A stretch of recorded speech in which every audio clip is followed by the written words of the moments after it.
Damn, son, where'd you find this? Rock with your boys. That's what the difference is. I think this Clayton Adams is going to bring more.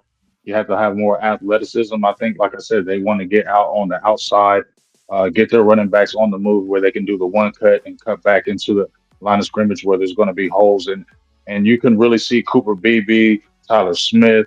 I think Guyton. If he continues to get stronger, I think that was one of his biggest problems. He wasn't strong last year, and I think when you watch him, he was getting overpowered a lot of times. That's why he was grabbing and holding Mhm. because he just didn't have the power. I Mhm. think when he continues to get stronger, it's going to help. Hopefully, Terrence Steele, Clayton Adams will be able to help Terrence Steele because he's always been good in the run game. His problem has been pass pro. You know what I'm saying? Yeah. He's not that guy that's really the guy that's going to really protect. He has that problem. So that's what I wonder about. But when I see the guys that they're trying to get bigger guys to really have a more physical type game. And I Mhm. think when you watch Dak Prescott, in my opinion, when I watch Dak, I don't think he's better when he's throwing 40 times a game, 42 times Mhm. a game. I Right. don't care. If Dak can throw 25 times a game. He doesn't have to prove anything any longer.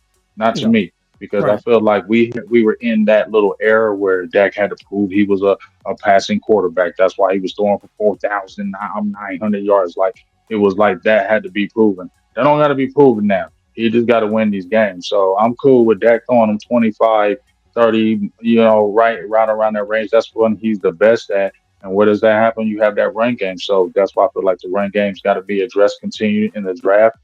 It's his best friend. He even said it is. And I think that's where you can really, and we need physicality. When's the last time Dallas had a physical offense? Was back in, the Romo days when they had the Great Wall of China, as they said. But when was Dallas really good? When they had a physical offensive line, when we Yeah. really could run the ball and we really could do different things out of that. Because once you can run the ball, you can change how you want to play the game in passing. Because now they're coming up to the line of scrimmage. Now you can use your guys with if you draft a fast receiver, a CD Lamb, they become even better. Mhm. Yeah, I saw your video last week when you talked about you believe Dak is where Romo was. So that was Mhm. a real good Mm, video. And I he's a want to black kind of Tony Romo. get a black Yeah. Tony Romo. So I kind of want to piggyback on that myself. I'm kind of go back a little bit further. I'm going to talk about John Elway. You remember big game? John Elway went to 3 Super Bowls. He couldn't win. I think he was Hmm. 0-3. And then they Hmm. got to a point to where, he was still a Hall of Fame quarterback, but there was a lot of discussions about him being able to win. And then, they went and drafted Terrell Davis. They brought Shanahan in. I think Shannon Sharp was there. They got a couple of good receivers. I think Christian McCaffrey's dad, Ed McCaffrey, was one of the receivers. And they had Hmm. a good defense on the other side. Bill Romanowski came in from the 49ers. They got a physical defense. And so at that point, John Elway, he wasn't the focal point.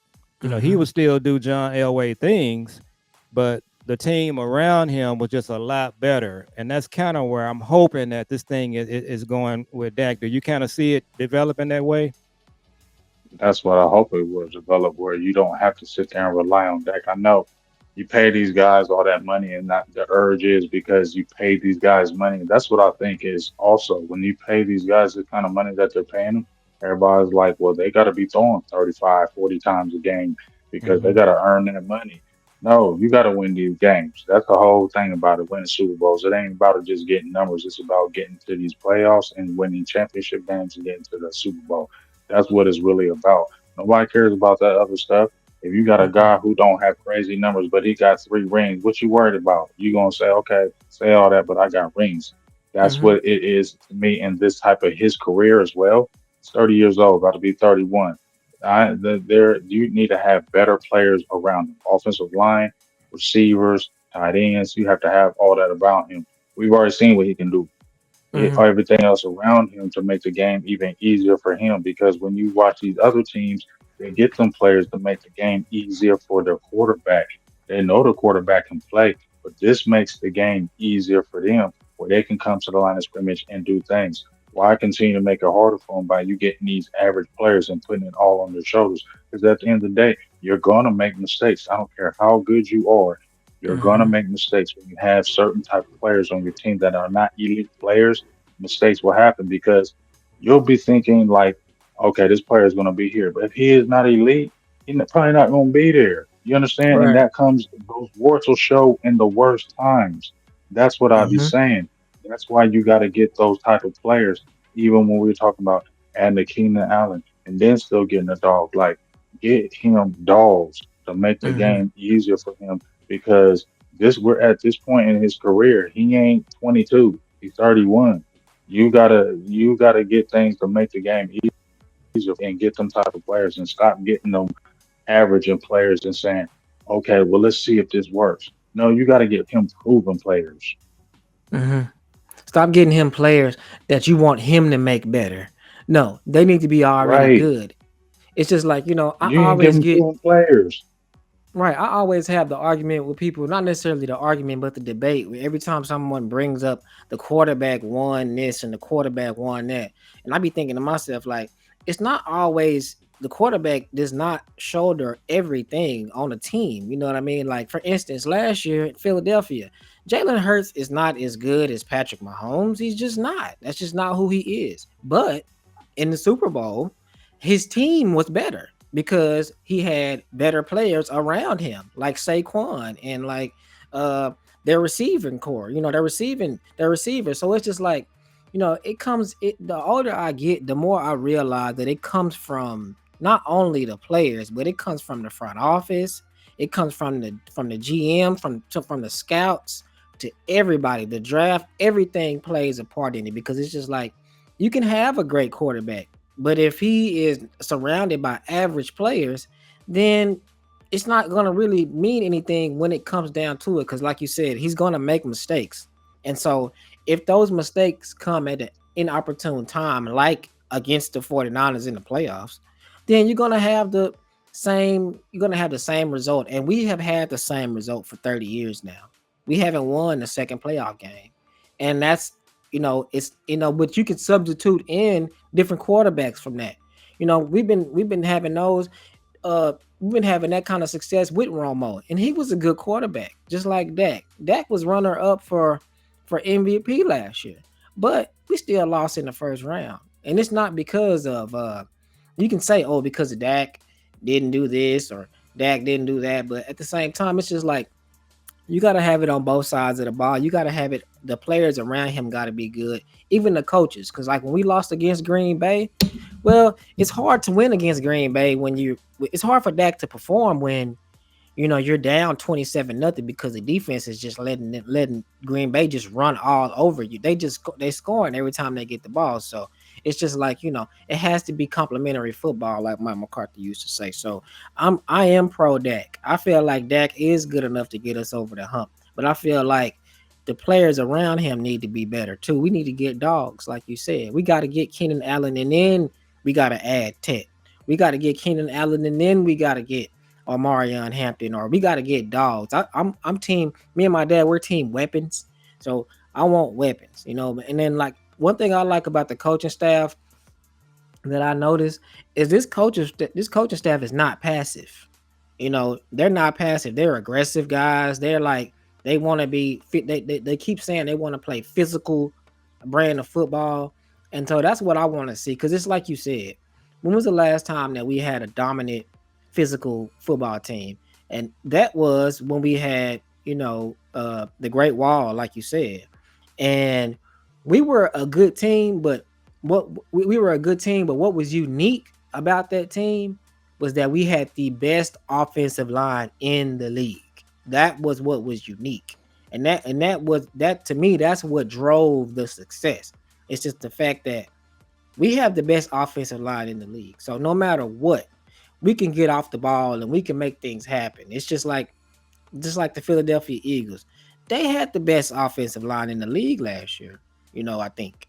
And what's something that we could not, that nobody could stop, is the tush push. And why is that? It's because their offensive line is dominant. It's just something that you cannot stop no matter what, because they're dominant in the trenches. And they did that in the draft. They did that in free agency. And then, they go out and they add the cherry on the top by getting someone like Saquon that can You got one of the best running backs in the league with the best offensive line in the league. You go far. Jalen Hurts doesn't have to do everything. He can have a bad game. You know why? Because they can just hand the ball off to Saquon. He can have a okay game. Saquon, you don't have to have the best quarterback to win. That's my point. You don't have to have the best quarterback to win. Yeah, I agree. So I wanted to go back to and get your input on Tyler Guyton. So when we drafted Tyler Guyton, Big James, uh, it just seems like to me he wasn't the prototypical Cowboys offensive lineman. To me, he looked more like a tight end or a defensive end. So does he have the right, set of skills that we're looking for to be one of those, legendary Cowboy linemen? What does he need to do to get better? Because he just doesn't look like a tackle to me. I mean, in my opinion, I think dedication. I hope he's just dedicated to his craft. I saw the enthusiasm when he came in. And he said, I don't have no problem switching from right tackle to left tackle, but I was worried about that.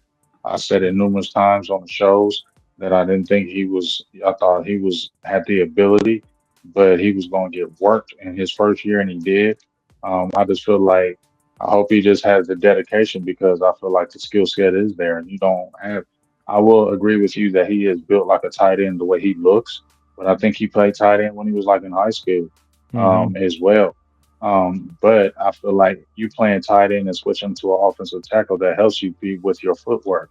That's where you can really manipulate defensive linemen because you play the tight end position. So your footwork should be already good because you're coming off the line of scrimmage. So I do feel like that's an advantage. I feel like in his what he needs to do is he needs to dedicate to his craft. He needs to dedicate to getting stronger. He needs to dedicate to being better because I saw good traits when he was playing at Oklahoma. You didn't you I just feel like we should already assume that this first year he was gonna get his butt kicked. You're Mm-hmm. Mm-hmm. going from right tackle to left tackle. You never played it, and you're going into the NFL. You're getting your butt kicked. I don't know what we thought he was going to come in and just be great. And that was you saw Tyler Smith and Tyler and Tyron Smith when he went to the right to the left, he struggled. Yep. Okay, and so what do you think?